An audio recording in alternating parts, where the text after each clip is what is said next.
Welcome to the Killer Innovation Show, the longest continuously produced podcast in history.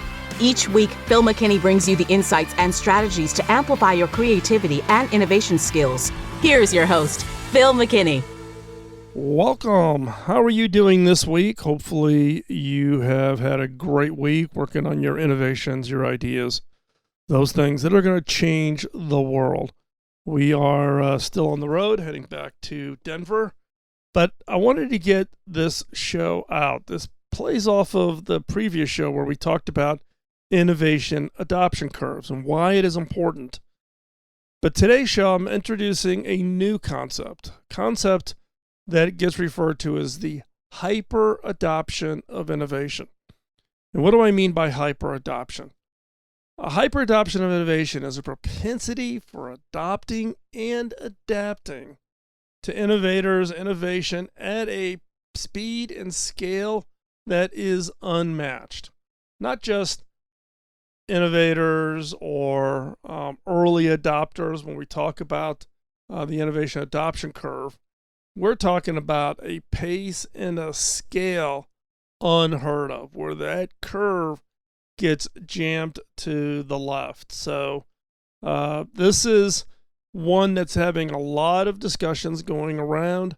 A lot of economists are looking at it to understand more about how and why certain countries and certain societies have seen economic growth and impact from innovation unique to them and at a scale that other countries and other parts of the world have not seen.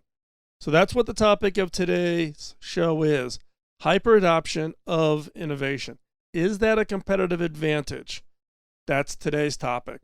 Before we hop into the episode, though, got a favor to ask: like, follow, and share. Like the show, give us a like over wherever you get your podcast on. Follow us on social media: Facebook, LinkedIn, Instagram, etc., etc.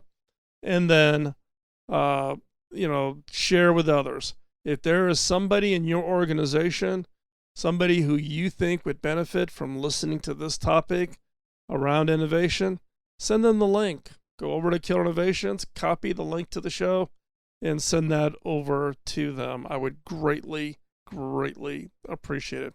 And with that, let's hop into today's show.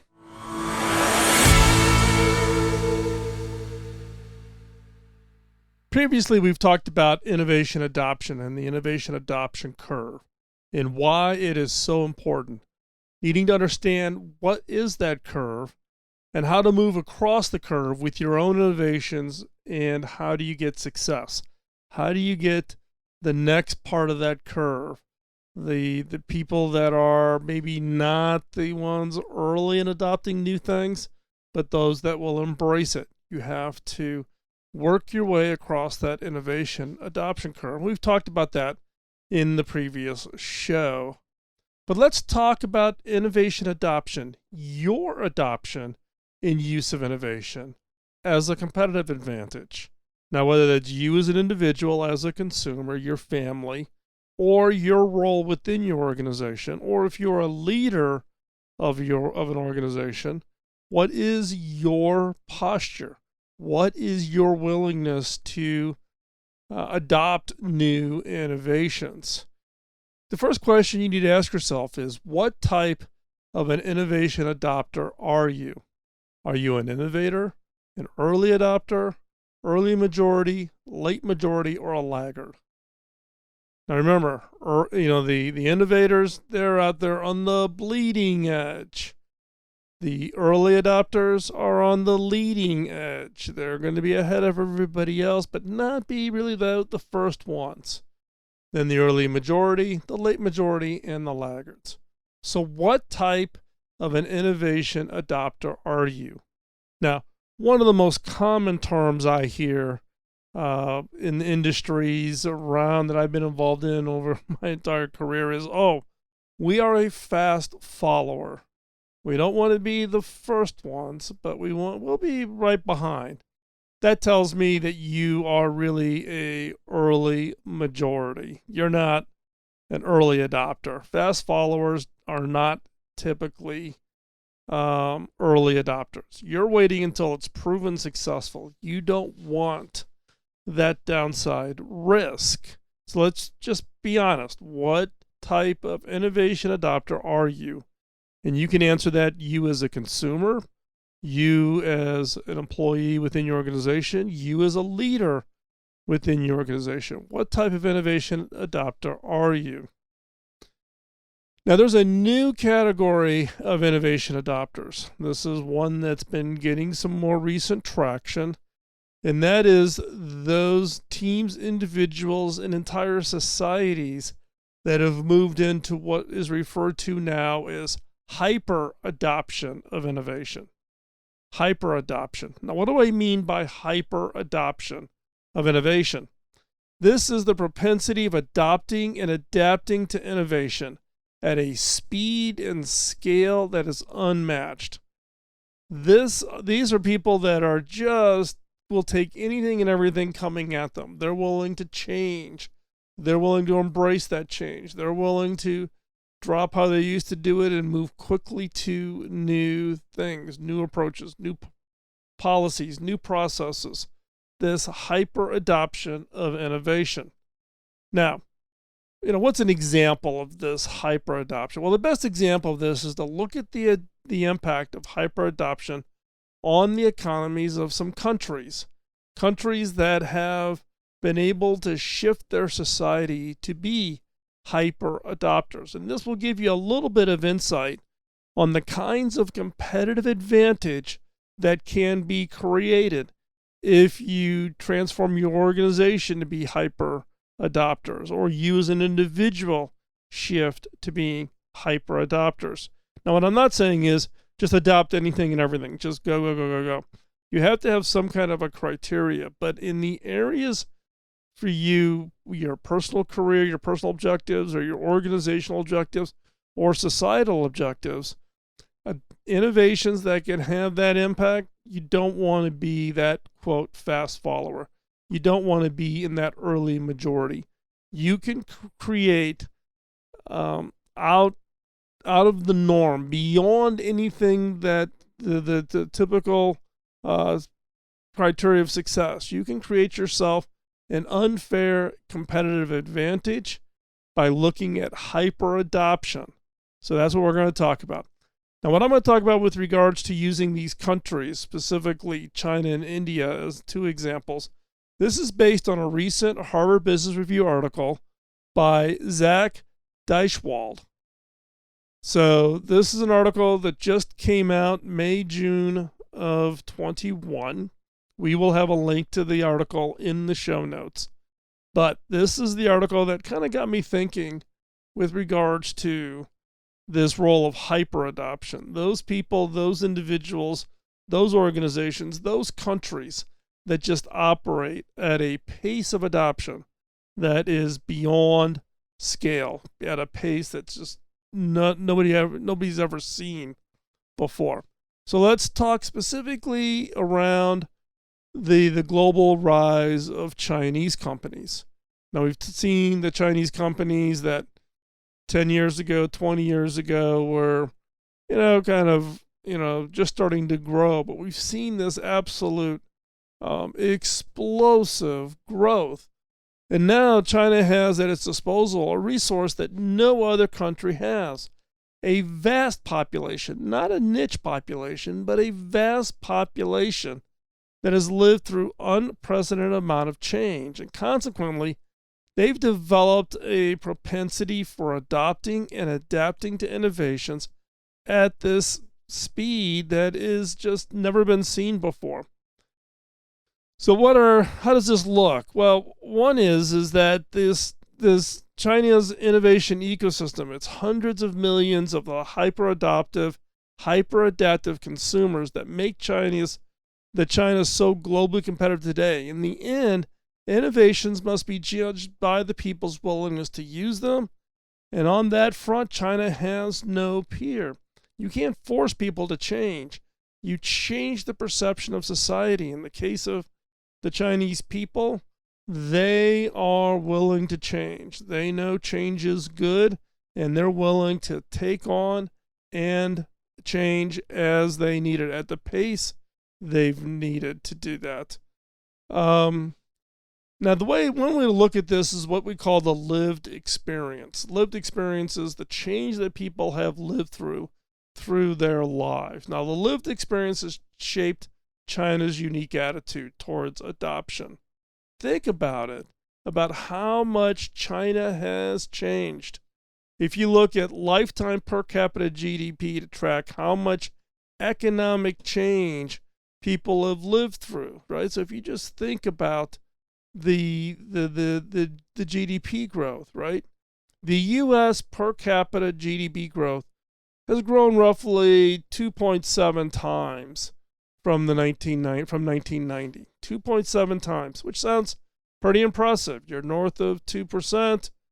Until you realize that somebody born in China in 1990 has seen their per capita GDP grow by 32 times. The U.S. GDP growth, 2.7 times.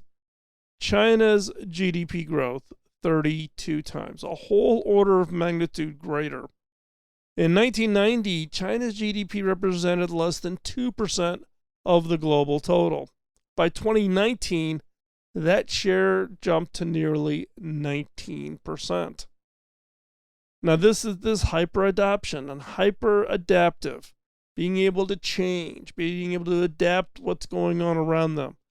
You can't do this just through the process of the increments. You cannot get to this kind of growth in response to the normal adoption curve, where you've got innovators and early adopters and early majority. By the time you transition that, the hyper adoption organization, the hyper adoption countries and societies will just blow right past you. So hyper adoption is critical to understand, and thinking about it in the context of your own strategies, of your own organization. And this has been a relatively new concept. People have been trying to discern or understand why there have been so much change with regards to China, but also others such as India. So let's consider some of the specifics. In just the 3 years from 2011 to 2013, China poured more concrete than the United States had poured in the entire 20th century. Get that right. Just in 3 years, from 2011 to 2013, China poured more concrete than the United States had poured in the entire 20th century. In 1990, China's rural population had one refrigerator per 100 households. Today, that number is 96 per 100. In 1990, China only had 5.5 million cars on the road. Today, it has 270 million. They went from 5.5 million cars to 270 million, of which 3.4 million are electric, representing 47% of the global electric car fleet. And in 1990, 3/4 of the country's population was rural. Today, nearly 2/3 is urban, an increase of more than 500 million people. Change, adapting, adopting. Now, the Live Changed Index, so this is this whole concept of how much change have people been living. And there's this hypothesis that's out there that says that if someone has lived through a lot of change, then they're more willing to move into being a hyper adopter, hyper adaptive to this change. So during the past 3 decades, per capita GDP, let's talk about India, has grown in roughly a linear fashion from just over $350 to more than $2,000. Huge growth. Whereas in China, it has grown almost exponentially, not linearly, exponentially, from just under 350 to more than 10,000. That disparity helps explain why so many Chinese will try new things. They'll scan a QR code, whereas many people in India will not. The point here is not to say that any one culture is better at innovation, but rather than certain development ecosystems create naturally different perspectives, different attitudes, different willingness to try new things, an attitude towards change, newness. More than any other population in the world, the Chinese in recent years have had to adapt to radical change. And they have learned that innovation technologies can be the key to their survival. Absolutely key. So to compete successfully with China in the decades ahead, countries and companies will need to start to strategically prioritize not just your innovation input. What do you use the innovations for? In the form of, imagined new tools and technologies, but also on innovation output that becomes transformational through rapid adoption on a very large scale. How do you launch your innovations to drive hyper adoption? That is going to be key.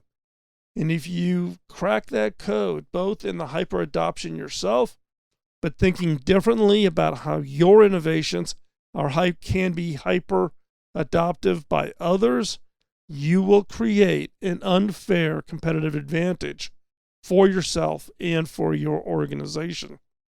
Now, in the short term, China has a clear advantage in terms of output thanks to its huge population of hyper adopters and hyper adapters. And as a result, it is poised to take the lead in the innovations arms race. But there is no declared winner yet. There's no declared winner.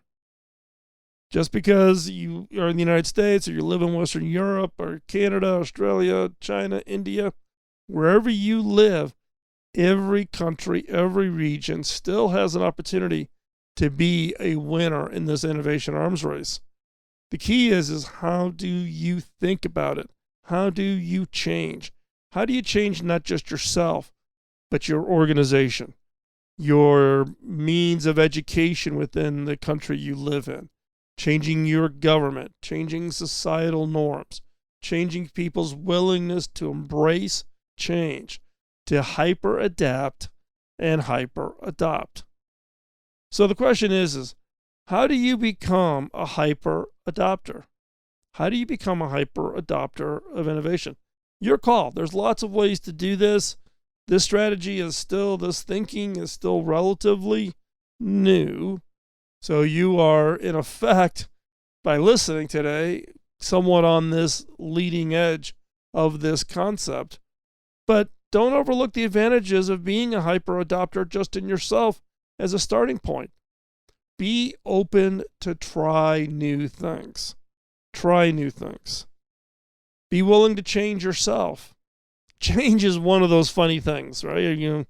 When I teach workshops or engage with teams or I'm coaching, mentoring executives, the one comment, the question I ask is, are you and your organization, willing to change? Is change something that your organization is comfortable doing? Like, oh yeah, we're ready. We know we have to change, blah, blah, blah, blah.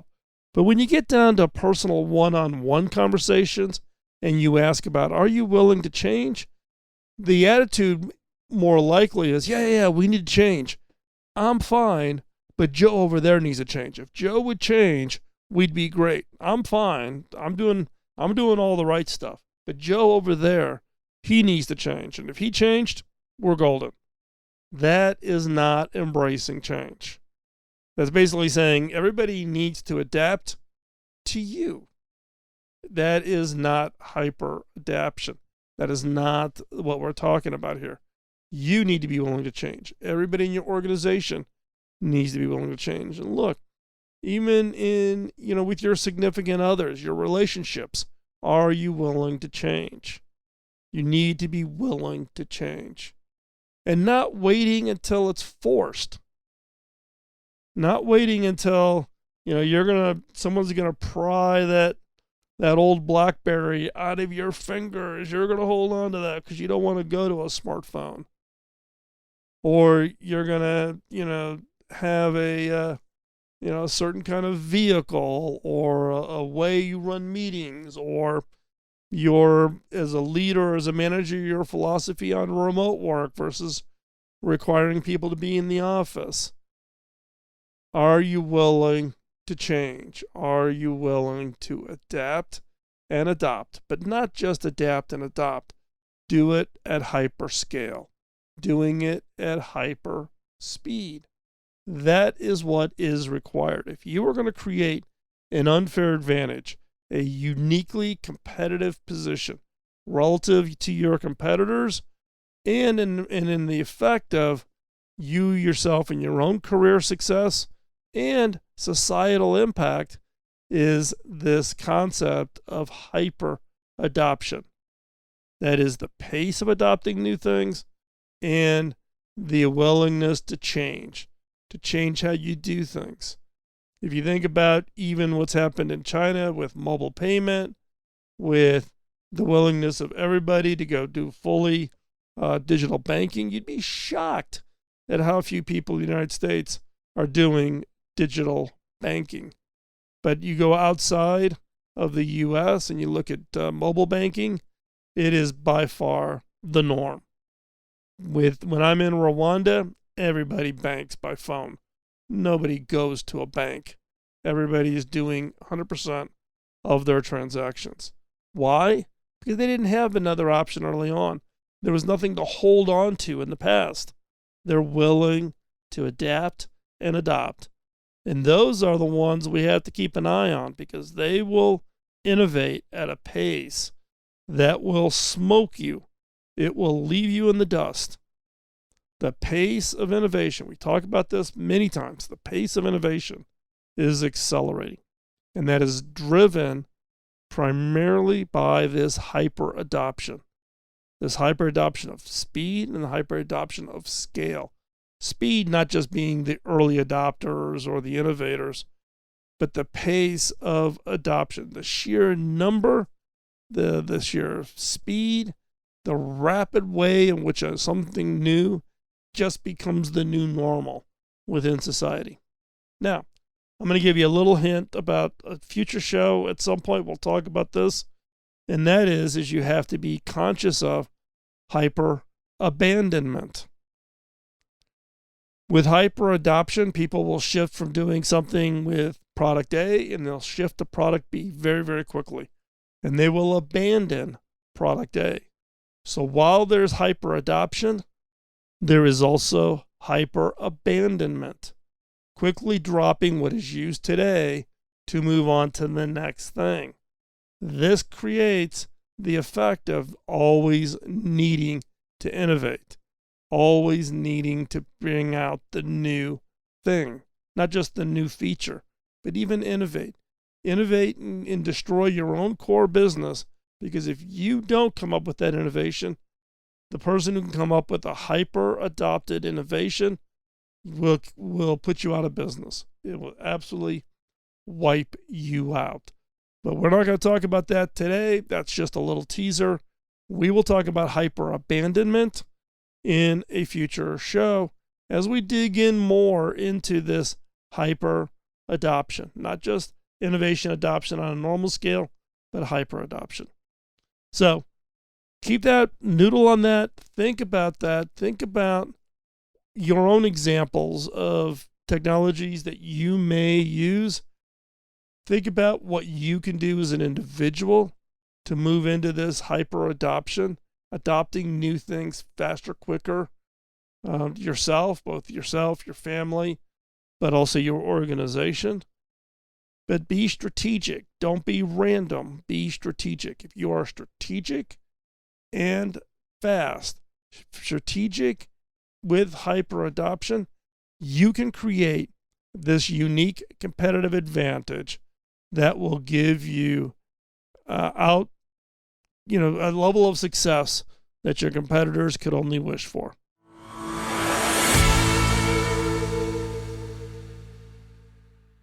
So this week, one of the tasks I'd like for you to consider is thinking about how your innovations, the ones you're working on, how could you shift those into hyper adoption? How would you drive a scale and a pace that gives you unique competitive advantage? Step 2, think about your own adoption of innovation. You as an individual, as a consumer, but also your organization. And would being a hyper adopter of innovation, meaning you're on that front edge and you're bringing these innovations and getting the advantage of these innovations to operate at a pace and scale. It's the innovation input and the innovation output, the hyper innovation input, the hyper innovation output. So think about that this week. That's an area that I think you would get huge benefit from just carving out some time and thinking about that this week. With that, as we wrap up today's show, I want to thank you again for taking the time out of your busy schedule to be here with me today. I do greatly appreciate it. Time is a hugely valuable asset. None of us have enough of it, and your choice to take that valuable asset and invest it by spending time with me, I do greatly appreciate that. Can you help me pay it forward? We started this podcast 17 years ago in response to Bob Davis, my early mentor. When I asked Bob how I could pay him back, he laughed. He goes, you can't pay me back. You have to pay it forward. And that's what started the podcast 17 years ago. We are the longest continuously produced podcast in history. And we have every intention to keep doing this for as long as we can. But the way for you to help me pay it forward is by helping me pay it forward to more people. Tell others about the show, share it, like it, give us a comment, give us a rating wherever you get your podcast, over on iTunes or Google Podcast, or over on iHeart or Spotify, or wherever it is you have listened to this. Give us a rating. Let us know, let others know about the podcast. I would greatly appreciate it. And with that, let's wrap up this week's show. Have a great week. Continue to work on the innovation. Do not let the innovation antibodies get you down. The ideas and innovations you're working on can change the world, make the world a better place. With that, we'll talk to you next week. Bye-bye. Podcasting nonstop since 2005, this has been the Killer Innovation Show on the Innovators Network.